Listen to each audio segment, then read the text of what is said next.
قبول فرمائے گا، اس لیے زیادہ سے زیادہ عبادت کرنی چاہیے۔ تو اتوار کے دن انشاءاللہ ہم فارغ ہو جائیں گے، آخری روزہ رہے گا 29 روزہ۔ پیر کے دن ہماری عید ہے۔ عید کے کیا احکام ہیں؟ عید کے احکام یہ ہیں کہ عبداللہ بن عمر رضی اللہ تعالیٰ عنہما کہتے ہیں نبی کریم صلی اللہ علیہ وسلم فرض کیا ہے زکوٰۃ الفطر۔ زکوٰۃ الفطر یعنی عید الفطر ہے نا، ویسے زکوٰۃ الفطر، اس کے اندر 1 سا دینا کھجور یا جو۔ کس کی طرف سے دینا؟ غلام کی طرف سے، آزاد کی طرف سے، مرد کی طرف سے، عورت کی طرف سے، چھوٹوں کی طرف سے، بڑوں کی طرف سے جو مسلمان ہیں۔ تو یہ دینا ہے جی صدقۃ الفطر۔ کب دینا ہے؟ نماز عیدگاہ کو جانے سے پہلے دینا ہے، 1-2 دن پہلے بھی دے سکتے ہیں، چاہے تو غلہ دیجئے، چاہے تو پیسہ دیجئے، آپ چاہے تو گھر کے 5-6 آدمی کا ملا کر ایک ہی آدمی کو دے سکتے، نہیں تو آپ جو 5-6 آدمی کا ہے یہ آپ کا ہے، آدھا ان کو دیے آدھا ان کو دیے، مسلمان کو ہی دینا ہے، نان مسلم کو نہیں دے سکتے، یہ فرض ہے نا، یہ دینا چاہیے۔ اگر کوئی آدمی عید کو جا کر آ کر وہ صدقۃ الفطر نکالتا ہے تو اللہ کے رسول فرماتے ہیں وہ عام صدقہ ہے۔ یہ صدقۃ الفطر کیوں فرض کیا گیا؟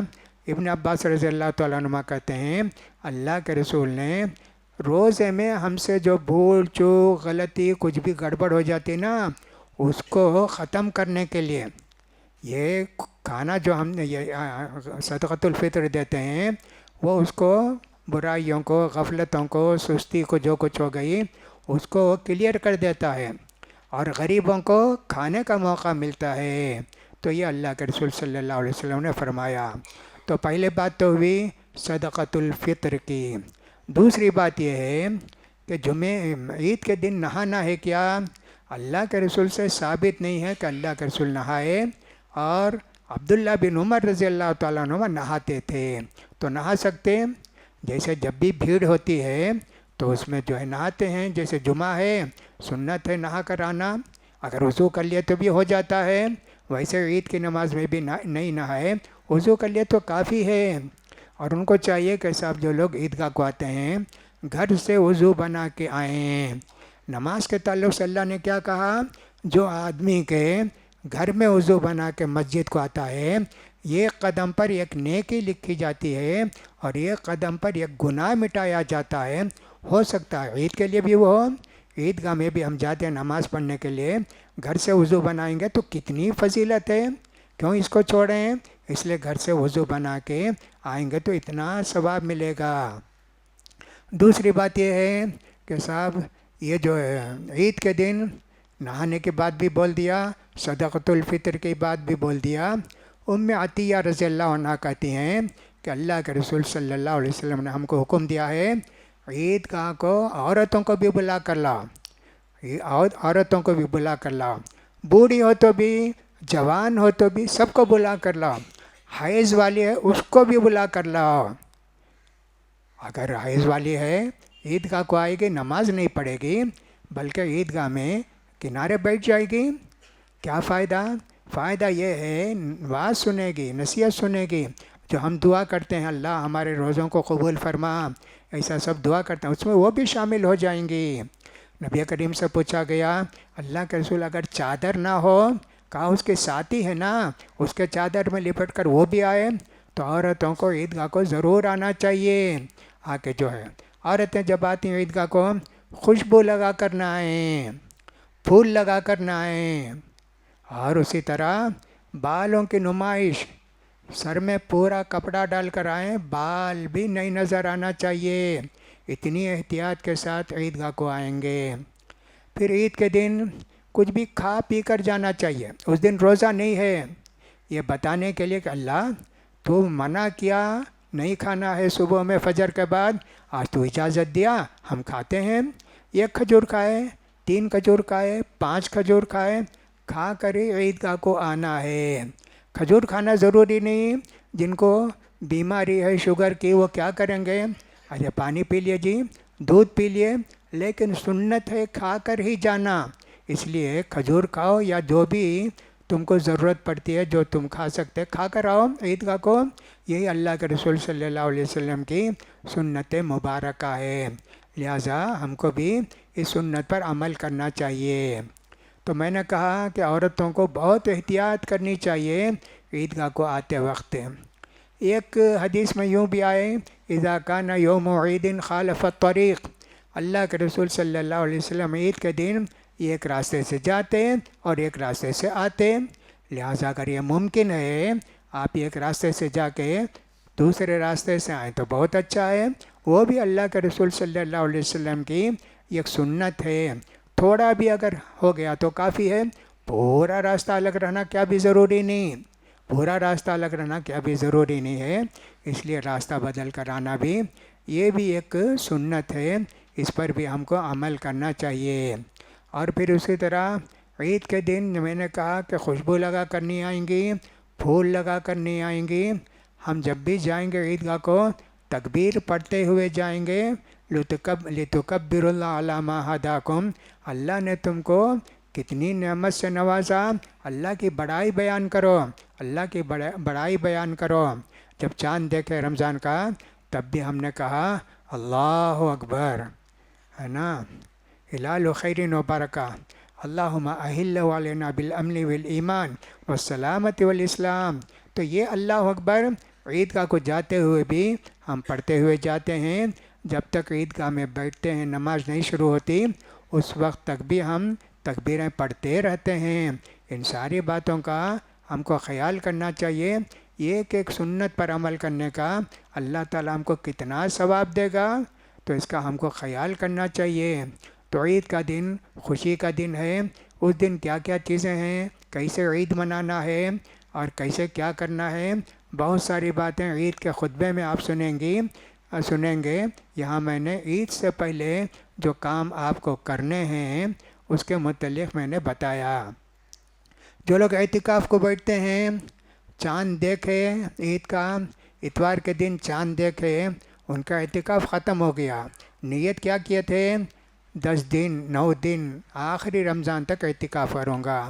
اگرچہ کچھ لوگ کیا کرتے تھے اعتکاف کو بیٹھ کے رات بھی گزار کے سویرے جاتے تھے عیدگاہ کو, لیکن وہ کسی سے ثابت نہیں, سنت سے ثابت نہیں ہے کہ اللہ کے رسول صلی اللہ علیہ وسلم ایسے کیے.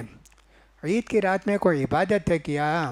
بہت سارے لوگ سمجھتے ہیں دونوں عید میں رات بھر عبادت کرنا, جیسے شب قدر میں عبادت کرے نا ویسے رات بھر عبادت کرنا. نہیں جی, ایسے حدیث میں نہیں آیا. اللہ کے رسول صلی اللہ علیہ وسلم نے ہم کو ایسے نہیں بتایا کہ عید کی رات کی بھی کوئی عبادت ہے, نہیں بتایا. جو کچھ بتایا اللہ کے رسول صلی اللہ علیہ وسلم, کھا پی کر جانا, صدقۃ الفطر دینا اور سب کو بلا کر عیدگاہ کو لانا, یہ ساری باتیں تو اللہ کے رسول صلی اللہ علیہ وسلم نے ہم کو بتائی ہیں. لیکن ساری رات جا کر عبادت کرو یہ نہیں بتائے. لہٰذا رات میں عبادت کرنے کی بھی ضرورت نہیں ہے. اسی لیے اس دن تراویح ختم ہو جاتی. اتوار کے دن روزہ ہے, مغرب تک ہے, چاند نظر آ گیا, رمضان چلا گیا جی. اب یہ شوال کا چاند جو ہم دیکھیں گے اتوار کی شام کو, وہ کون سا چاند ہے؟ شوال کا ہے. رمضان تو چلا گیا, 20 پر 9 تاریخ ہو گئی, چلا گیا. اب کیا کریں گے اس میں عبادت کر کے؟ ہاں جی, اپنی طرف سے آپ تہجد پڑھ سکتے. رات میں 2 رکعت 4 رکعت 6 رکعت 8 رکعت تہجد آپ پڑھ سکتے ہیں, کوئی حرج کی بات نہیں ہے. لیکن جماعت نہیں ہے. جماعت خالی رمضان میں رکھی جاتی ہے, رمضان میں پڑھائی جاتی ہے.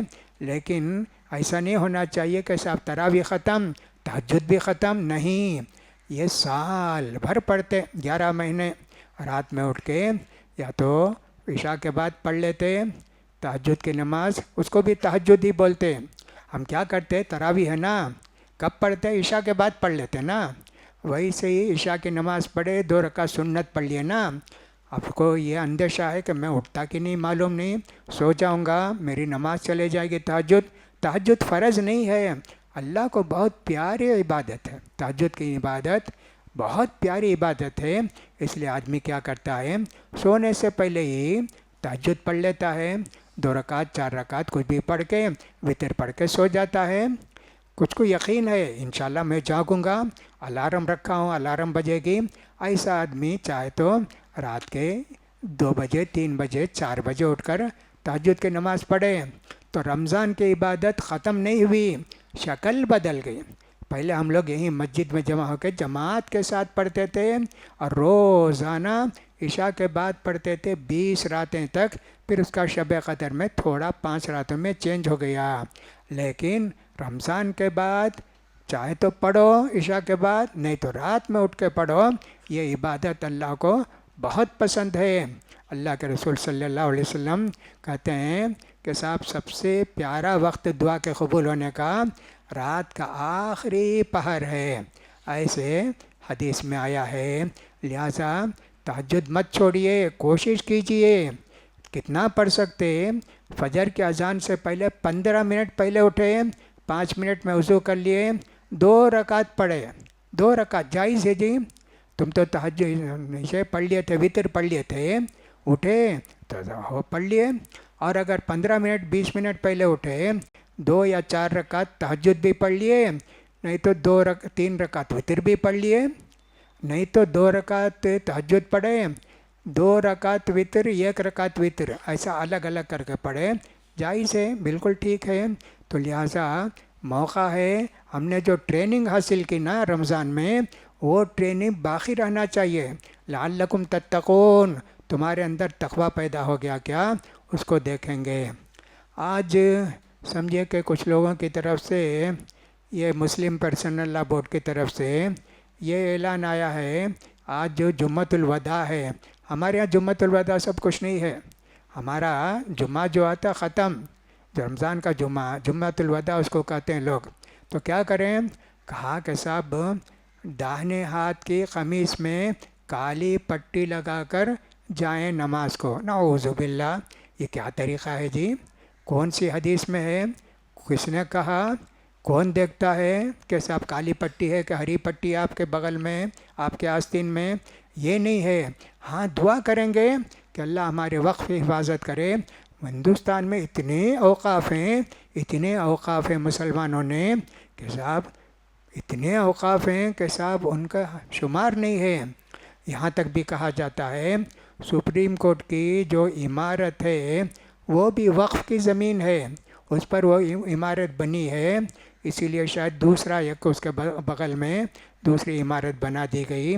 اتنے اوقاف ہیں، حکومت چاہتی ہے مسلمانوں سے سب اوقاف لے لیں، ہم نگرانی کریں گے، اگرچہ کہ کہتی ہے یہ مسلمان جو ہے نا نگرانی کرتے، کھاتے، کام نہیں کرتے، ہم آئیں گے تو یہ وقف کس کے لیے ہے، اسی میں وہ خرچ کریں گے۔ یہ حکومت اس سے جھوٹ بولتی ہے، دعا کریں گے اللہ تعالیٰ ان کے ارادوں کو پورا نہ کرے، اللہ تعالیٰ ہماری پراپرٹی کو وقت کے بچائے گا، اللہ تعالیٰ سے ہم دعا کریں گے، لہٰذا ہم کو بھی یہ کرنا چاہیے۔ آج میں نے کہا کہ سب پٹی وٹی لگانا جائز نہیں ہے، شریعت میں اس کا کوئی ثبوت نہیں ہے، لہٰذا آپ سے بھی کوئی پوچھے تو آپ بتائیے، بھائی دعا تو کریں ہم لوگ کہ اللہ ہمارے اوقاف کی حفاظت فرمائے، لیکن پٹی وٹی تو ہم لوگ نہیں لگاتے، ان کو کہنا چاہیے۔ اللہ سے دعا ہے کہ اللہ تعالیٰ ہماری عبادتوں کو قبول فرمائے، نماز روزوں کو قبول فرمائے، اللہ تعالیٰ ہمارے گناہوں معاف فرمائے، اللہ تعالیٰ ہم کو یہ ایک رات جو باقی رہ گئی ہے، اگر وہ شب قدر اب تک نہیں تھی، وہ شب قدر بنائے، اور سب کو شب قدر کا اجر و ثواب بھی نصیب فرمائے۔ اللہ تعالی ہماری تقدیر کو اچھی سے اچھی تقدیر بنا دے، اللہ تعالی ہم کو گناہوں سے دور رکھے۔ رمضان میں جو ٹریننگ ہم حاصل کر رہے ہیں وہ ٹریننگ سال بھر کے لیے باقی رہے، اللہ تعالی ہماری حفاظت فرمائے، ہمارے اوقاف کی حفاظت فرمائے اس ملک کے اندر۔ اللہ تعالیٰ ظالم جو اس کو ختم کرنا چاہتے ہیں، اللہ تعالیٰ ان کو نیست و نابود کرے، ان کے ارادوں کو ناکام کرے، اللہ تعالیٰ سارے اوقاف کی حفاظت فرمائے، اللہ تعالیٰ ہماری دعاؤں کو قبول فرمائے۔ اقول قولی ھذا واستغفر اللہ لی ولکم ولسائر المسلمین فاستغفروہ انہ هو الغفور الرحیم۔